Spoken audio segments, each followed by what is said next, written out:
Okay, so we're at the same field, and we just moved the camera so the sun's behind us. Maybe it'll be easier to see without the sun and all the trees are so close. So this will be, I think, the third flight. So here we go. Elevator works, rudder works, throttle works, and we're off. Oop. Well, it went off the runway. That happens. Got to go straight down the runway.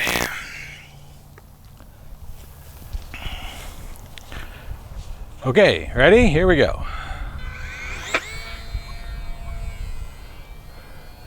Almost didn't make it.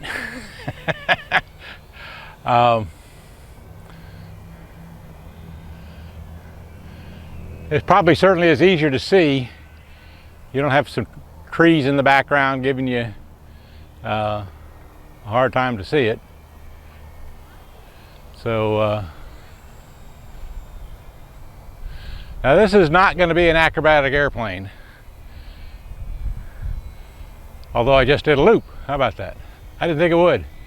Now, probably won't do a roll because rudders aren't very good at making an airplane roll. So, but it would do a loop, okay? Remember, there's no self-level, no beginner, intermediate, or advanced mode. It's just you and the airplane.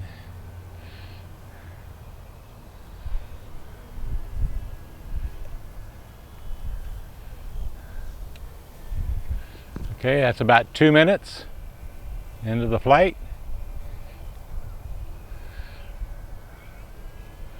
For the most part, I'm flying it one-handed like this, okay?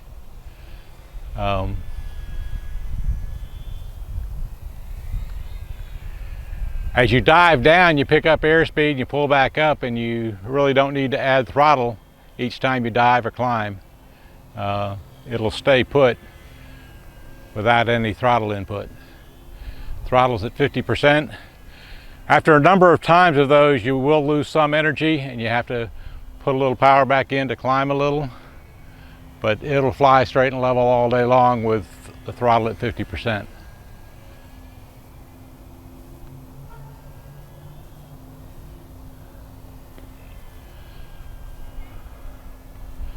So flying one-handed is possible.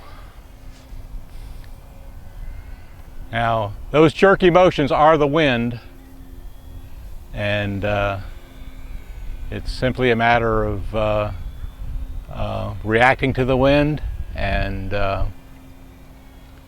trying to basically, I'm flying a figure-8 pattern here, which is a way to have a airplane stay in front of you. So that's one half of the figure-8 there. Come back around to center. Fly the second half of the figure-8 over here.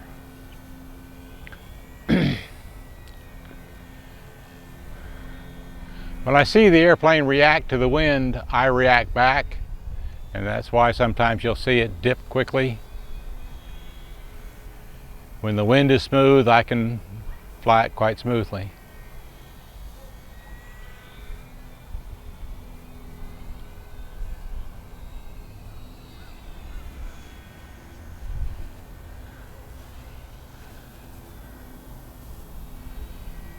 So, all one-handed. You really don't need to use the throttle that much. The more you use the throttle, put it on and off, the more battery capacity you use. Okay, we've been up 4 minutes and about 15 seconds.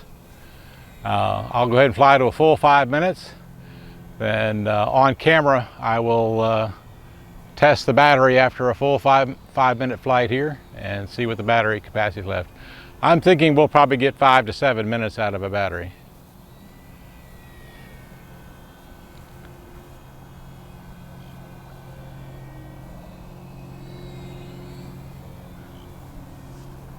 Okay, 4:45.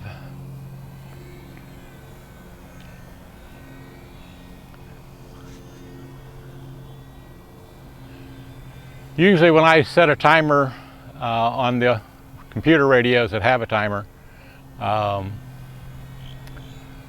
I set it for a minute less than what I really want. So in this case, I'm going to fly for 5 minutes and try to land at 6. Okay, we're at 5 minutes. Yep, 5:15. So now the wind's to my left.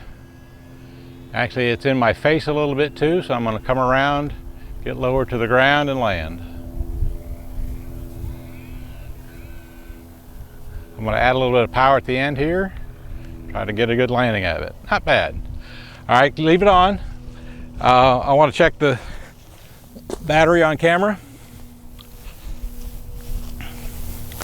So that was about 5.5 minutes. I'm going to go ahead and unplug the battery.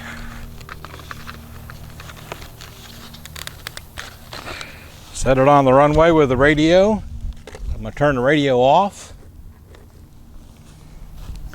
Okay, stay there, stay there.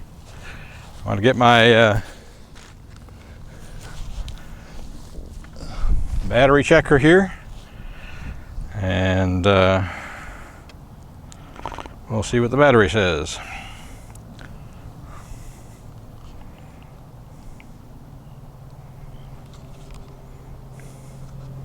Okay, battery says 3.87, so that's about good. So 5.5 to 6 minute flight, and then a 30-second landing will probably work very well for this airplane.